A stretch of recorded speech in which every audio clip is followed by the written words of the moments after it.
Old age home నిర్మాణం పేరుతో తీసుకున్నటువంటి భూమితో రియల్ ఎస్టేట్ వ్యాపారం చేసినట్లుగా తేలడంతో విశాఖలోని వివాదాస్పద హైగ్రీవ భూముల కేటాయింపును ప్రభుత్వం రద్దు చేసింది. Revenue special chief secretary RP Sisodia ఈ మేరకు ఉత్తర్వులు జారీ చేశారు. వైసీపీ హయాంలో అనేక భూ కుంభకోణాలలో ఇదొకటని చెబుతూ టీడీపీ నేతలు ఈ నిర్ణయం మీద హర్షాన్ని వ్యక్తం చేస్తున్నారు. మరొకవైపు ఈ ప్రొసీడింగ్స్ నిలిపివేయాలంటూ హైగ్రీవ తరఫు న్యాయవాది కోరడంతో 4 వారాల పాటు యథాతథ స్థితికి కోర్టు ఆదేశించింది.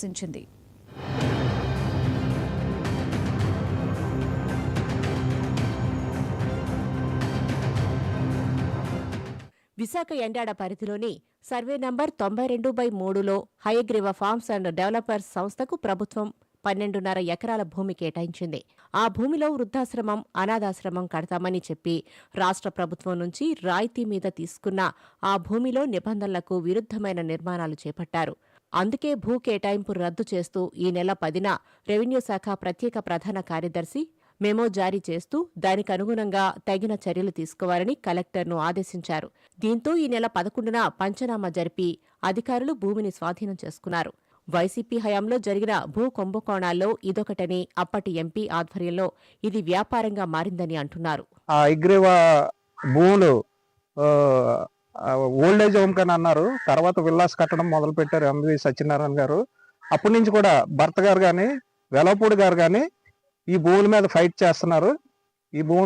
చేస్తున్నారండి. మేము కూడా కార్యకర్తలు అందరం ఎంతో చేసినా సరే మాకు విలువ లేకుండా చేశారు. అప్పటి నుంచి కూడా చెప్పుకొని వస్తున్నాం. ఈ ఎన్డీఏ ప్రభుత్వం వచ్చిన తర్వాత మంచి నిర్ణయం తీసుకుందండి. అలాగే ఆ పక్కన వాటర్ ట్యాంకులు ఉన్నాయండి, మెయిన్ వాటర్ ట్యాంకులు అండి. కొండవారు ప్రాంతాలన్నీ దగ్గర 3,000-4,000 జనాభా ఉన్నారండి. ఆ జనాభాకు వాటర్ సప్లై మెయిన్ అదేనండి. ఆ వాటర్ ట్యాంకుల నుంచే సప్లై రావాలి.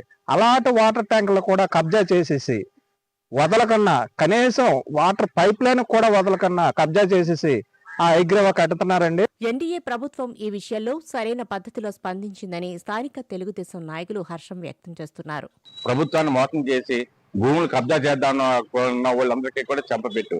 ఈ హైగ్రీవ భూములు అన్నది ఆ రోజు 2008లో రాజశేఖర రెడ్డి గారు ముఖ్యమంత్రిగా ఉన్నప్పుడు అనాథలకి కడతాను, 30% అనాథలు కడతానని చెప్పి, వృద్ధులు కడతానని చెప్పి తీసుకోవడం జరిగింది. తర్వాత కాలక్రమేణా అది కట్టకపోగా ఎవరైతే జీవి గారు ఉన్నారో, ఎవరైతే ఆ రోజు పార్లమెంట్ సభ్యులు ఇక్కడ ఎంవి సత్యనారాయణ గారు ఉన్నారో వాళ్ళ దగ్గర ఆయన డబ్బులు కొంత తీసుకోవడం, ఆ సైట్ నేమో వీళ్ళు కబ్జా చేసి వీళ్ళు విల్లాల కింద మార్చి దాన్ని 54% అమ్ముకోవడం కూడా జరిగింది. దాన్ని కొన్ని కోట్లాది రూపాయలు దాని మీద వ్యాపారం చేశారు. ఆస్తుల బదలాయింపు చట్టానికి హైకోర్టు తీర్పుకు కలెక్టర్ ఇచ్చిన ప్రొసీడింగ్స్ విరుద్ధమని హైగ్రీవ సంస్థ మేనేజింగ్ పార్ట్నర్ హైకోర్టును ఆశ్రయించారు. కలెక్టర్ ఇచ్చిన ప్రొసీడింగ్స్ ను సస్పెండ్ చేస్తూ మధ్యంతర ఉత్తర్వులు ఇవ్వాలని కోరారు. అయితే ప్రస్తుతం భూమి ప్రభుత్వ స్వాధీనంలో ఉందని, పూర్తి వివరాలతో కౌంటర్ దాఖలు చేస్తామని అడ్వకేట్ జనరల్ దమ్మాలపాటి కోర్టుకు నివేదించారు.